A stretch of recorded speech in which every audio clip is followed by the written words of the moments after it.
Well, this is a weird time in the NFL. So this herd hierarchy is funny because many of the best teams, and the Cowboys were awful. Buffalo was awful.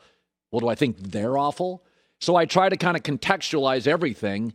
Let's just take what do I believe today are the best teams. They may have not had the best weekend, and in some instances, I do think it's got a little staying power. But here we go, our herd hierarchy.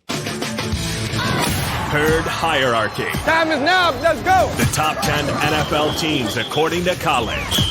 Number 10. Well, put the Cleveland Browns in because they have the number 2 rushing offense. They run the ball, guard, center guard, as well as anybody. They control the clock, and their defense has held opponents under 20 in 3 straight games. This is a real football team. I don't know if they're a Super Bowl team, but I usually think there are 7 or 8 teams that are in the Super Bowl bubble. I would put Cleveland just on the outside of that. But I like the coach. I like the O-line. I think there's an argument to be made that OBJ disappearing is better for Baker Mayfield. Listen, they scored over 40 points and only completed 14 passes. This is a potentially time of possession eating, clock eating offense that can keep really good quarterbacks on the sidelines. So I do believe they're a top 10 team. Number 9. But they're not as explosive offensively, I don't believe, as the Buffalo Bills. Yes, they got beat by the Jags, but they outgained more first downs, and this is the concern with them, and this is why I've dropped them. They're outgaining everybody, but their offense is a little hit and miss because unlike Cleveland, I don't love their offensive line, but they still have the number 1 scoring defense. They still have the best turnover differential. They play fast. They force you into mistakes. They can beat you over the top.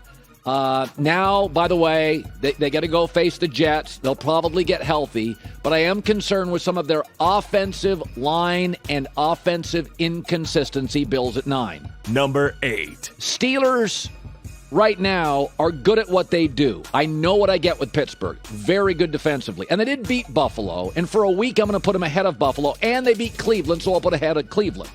But they have the lowest scoring offense of any team with a winning record, and they can only win one way. Okay?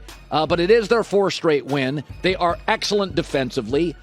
Because they hit on their first 4 draft picks, they got a home run at running back, tight end, and 2 really good B to B plus players on the O-line. They are better offensively, and those young players are getting better at the halfway point. So the offense still feels prehistoric to me, but it's got a little bit of a life with a great coach and a great defense. Steelers 8. Number 7. But I like the Ravens because I think they're more explosive offensively. And by the way, can we put the Lamar Jackson can't play from behind to bed officially? That's their 4th win this season. Trailing entering the 4th, and they've won. They're almost getting better at that than they are leading. They're number 2 in total offense. They're wildly explosive. Their special teams had a bad weekend. And they had a bad weekend against Cincinnati, so they are a little inconsistent.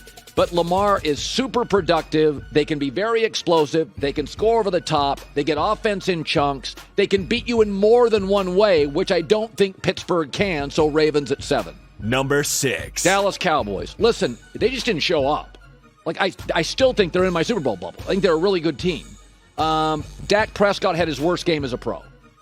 The Cowboys got pushed around the field. I don't think that's going to happen again. I think they're going to go out and wallop Atlanta. But I will say this, and this is why I lowered him a few spots. Trayvon Diggs is a risk-taking corner, and he's a magnificent talent. But when you watch that Denver game, Denver coaches were telling you that's a liability. So is that a little bit of a blueprint to that Trayvon Diggs guy? He may get picks, but go after him. He's kind of out there freewheeling. I want to watch going forward how teams attack Trayvon Diggs because Denver went right at him. Their tape said he'll bite on stuff. He'll go for the pick. He's fallen in love with picks. But I think they're still a Super Bowl bubble team. Number 5. The Rams. Now, twice this year at home, they've looked awful. But they're still great in all the right spots. They're great on the defensive line. They're great at corner. They're excellent at wide receiver. They're excellent at quarterback. They're excellent at head coach. Their offensive line got blown up by the Titans, and they've done it a few times. They did that a little bit to Buffalo, too, and to other teams. So where you need to be great in this league right now is coach and quarterback and D-line. Do you protect your quarterback? Are you good at corner? Do you have a star receiver? The Rams are good at all that. But it is a little concerning that I've seen them twice at home this year get pushed all over the field. Number 4. The Packers. Let's not go crazy. Aaron Rodgers is coming back.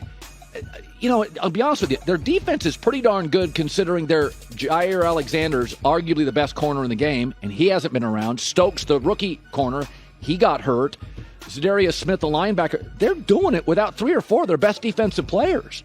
So I think we got to take a deep breath on Green Bay. I think they come back. I think they match up great with Seattle. I think one of their strengths is Seattle's weaknesses. I do not trust Seattle's secondary at all. I think Matt LaFleur and Aaron Rodgers are on the phone or Zoom meetings. They know exactly what they're doing here. This is not Jordan Love's team.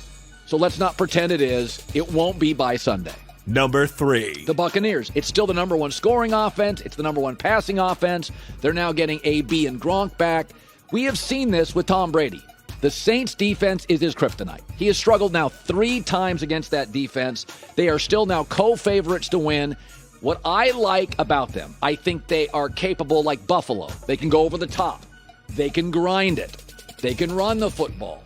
They can make your quarterback uncomfortable. If you have your quarterback is usually comfortable, and you can make the other quarterback uncomfortable, that's Buffalo. You can win a lot of games in this league, and I still think Tampa's fantastic.